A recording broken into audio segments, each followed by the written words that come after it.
சின்ன மருமகள் சீரியல்ல அடுத்து வர எபிசோட்ல என்ன மாதிரியான ட்விஸ்ட் எல்லாம் இருக்க போகுதுங்கிறத இந்த வீடியோல பார்க்கலாம். டாக்டர் உள்ளுக்கும் வெளிக்கும் வெளியே வந்து போயிட்டு இருக்காங்க. இது சேதுக்கு பயங்கரம் பயத்தை கொண்டு வருது. உடனே டாக்டர் பிடிச்சி, டாக்டர் என்ன டாக்டர், நீங்க பாட்டுக்கு உள்ள போறீங்க வரீங்க, தமிழுக்கு என்னாச்சுன்றத நீங்க சொல்லவே மாட்டேங்கிறீங்களே, சொல்லுங்க டாக்டர்னு சொல்லி கேக்குறாங்க. ஏப்பா, அவங்க ரொம்பவே கிரிட்டிக்கல் கண்டிஷன்ல இருக்காங்க. அவங்களுக்கு நிறைய பிளட் லாஸ் ஆயிருக்கு. இதுல அவங்க மயக்கத்துல இருக்காங்க. குழந்தைய ஒண்ணு காப்பாத்த முடியும், அப்படி இல்லைன்னா அம்மாவை காப்பாத்த முடியும். 2 பேர்ல யாராவது ஒரு உயிரை தான் காப்பாத்த முடியும்னு சொல்லி டாக்டர் சொல்றாங்க. டாக்டர், பிளட் இருந்தா கண்டிப்பா தமிழை காப்பாத்திடலாமா? கண்டிப்பாப்பா, பிளட் இருந்தா தமிழை காப்பாத்திடலாம். ஆனா எங்களுடைய பிளட் பேங்க்லயும் எங்களுக்கு தெரிஞ்ச எல்லா இடத்துலயும் பிளட் பேங்க்ல எல்லா இடத்துலயுமே கேட்டு பார்த்துட்டோம். தமிழோட பிளட் குரூப்ல யாருமே இல்ல. பிளட்டும் அவைலபிளா இல்லைன்னு சொல்றாங்க. டாக்டர், எனக்கும் தமிழுக்கும் 2 பேருக்குமே ஒரே பிளட் தான். நீங்க வேணும்னா எவ்வளவு ரத்தம்னாலும் எடுத்துக்கோங்க. ஆனா தமிழோட உயிரை மட்டும் தயவு செஞ்சு காப்பாத்திடுங்க.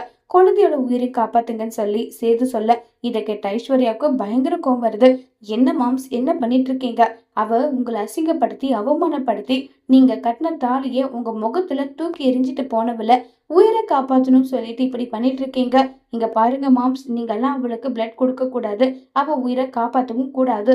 அவ செத்தா சாகட்டும். அவ வயித்துல வளர்ற குழந்தை செத்தாலும் அதை பத்தி உங்களுக்கு என்ன கவலை? உங்களுக்கு நான் அழகா ரொம்பவே சூப்பரா உங்களை மாதிரி ஒரு குழந்தை நான் பெத்து கொடுப்பேன் மாம்ஸ்ன்னு சொல்லிட்டு ஐஸ்வர்யா சொல்ல, இதை கேட்ட சேதுக்கா பயங்கர கோவம் வருது. கண்ணத்திலே பலான்னு ஒண்ணு விடுறாங்க. உனக்கு எவ்வளவு தைரியம் இருந்தா இப்படி ஒரு வார்த்தை பேசுவ? அது என் குழந்தை. என் குழந்தைக்கும் தமிழுக்கும் ஏதாவது ஒண்ணு ஆச்சு, உன்னை நான் சும்மா விட மாட்டேன்.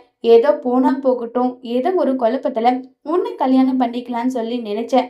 ஆனா இப்பதான் அது அவசரத்துல எடுத்த முடிவுன்னு தெரிஞ்சு நான் கல்யாணத்தை நிறுத்துறதுக்கு தான் போயிட்டு இருந்தேன். இப்படிப்பட்ட நேரத்துல எப்படி எல்லாம் பேசுற? சீ, நீ எல்லாம் என்ன மனுஷன் தெரியல. உன்னால என்ன சொல்றதுன்னு தெரியல. என் கண்ணு முன்னாடி நிக்காத, போன்னு சொல்றேன்ல, போடின்னு சொல்லி சேது ஐஸ்வர்யாவை துரத்தி விட்டுடுறாங்க.